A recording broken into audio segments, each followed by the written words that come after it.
Alors, si j'ose dire, en quelle langue voulez-vous qu'on parle? Anglais? Moi, je parle en français et vous allez répondre en anglais. In which language? Spanish or English? English, ok. Yeah. Je suis désolé, l'anglais, ça va? Oui. Ok. The winner of the Palme d'Or for short film. La Palme d'Or pour les courts-métrages et les 2 mentions spéciales ex aequo. Qu'en pensez-vous? Comment vous sentez-vous?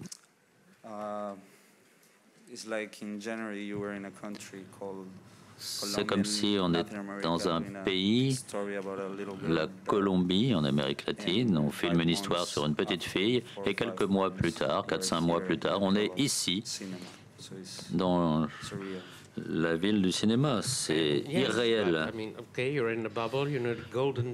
Vous êtes dans une sorte de bulle, une bulle en or, et votre nom a été nommé. Alors qu'est-ce que vous avez ressenti? Vous êtes senti mal? Non, non, on va aller boire un verre et fêter cela.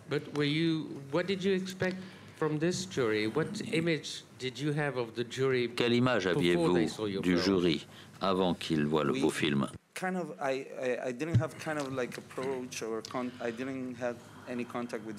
Je n'ai eu aucun contact avec le jury. Je n'ai parlé à Abbas qu'une fois, quand j'ai eu le prix. Donc, je ne pouvais pas deviner quoi que ce soit. C'était une surprise totale, en ce qui me concerne. C'est assez incroyable de recevoir un prix ici, c'est sûr. C'est le plus grand festival au cinéma du monde. Et c'est une super nouvelle pour nos films. Moi, pour mon cours et le sujet dont il parle, et je suis très heureux. Ça va l'aider à être vu partout et peut-être à...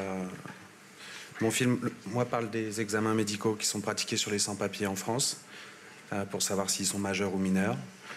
On en fait plusieurs milliers par an.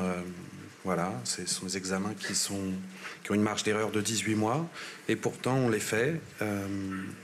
Et au cours de cet examen, le médecin peut aller jusqu'à regarder la pilosité du sexe, des aisselles, la formation des organes génitaux, sachant que ces critères ne sont pas plus précis qu'une radio du poignet. Et pourtant, on continue de faire ça dans notre pays. Donc, on est très heureux de recevoir un prix et de pouvoir, du coup, défendre notre cause aussi. Voilà. Well, the honorable mentioning is something I will never... C'est quelque chose ici que je n'essaie même pas de comprendre, car c'est un grand honneur. Peut-être que le plus grand honneur, c'est d'être d'abord sélectionné en compétition. Les autres films dans le programme des courts-métrages sont extrêmement variés. La qualité m'a beaucoup surpris lorsque je les ai vus. Et je suis très heureux d'être ici en compétition parmi tous ces grands réalisateurs.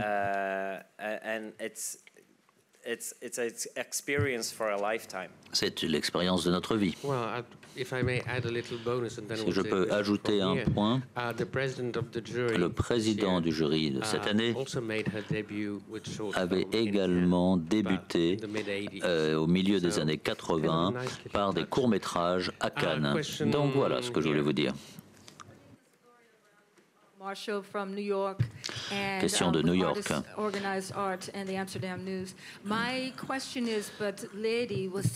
Le film Lady est extrêmement touchant. Est-ce que vous avez perçu le côté universel de cette histoire? Il y a beaucoup de jeunes filles dans cette situation.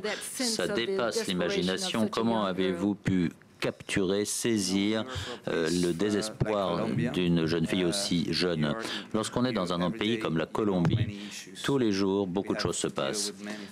Il y a énormément de faits divers, ou faits politiques, faits sociaux qui ont lieu. J'ai pensé que si je racontais son histoire, eh bien, je pouvais dire beaucoup de choses sur notre pays. C'était un peu mon pari. J'ai filmé l'histoire de cette petite fille d'un point de vue un peu particulier, personnel, mais dans son histoire se trouvent condensés de très nombreux aspects de mon pays, la Colombie, mais aussi de l'Amérique latine dans son ensemble. Et j'en étais convaincu. Car lorsqu'on fait un court-métrage, un petit film, on veut y mettre beaucoup de choses. Et moi, j'ai essayé tout simplement d'être aussi fin et subtil que je le pouvais. Voilà mon idée, mon intention. C'était de dire quelque chose sur cette jeune fille et elle allait symboliser beaucoup d'autres choses. Votre semaine a été passionnante, donc c'est le moment d'aller vous saouler. Félicitations.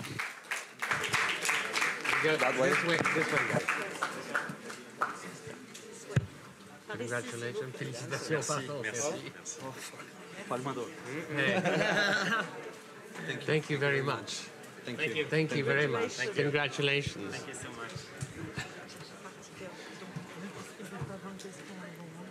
J'en ai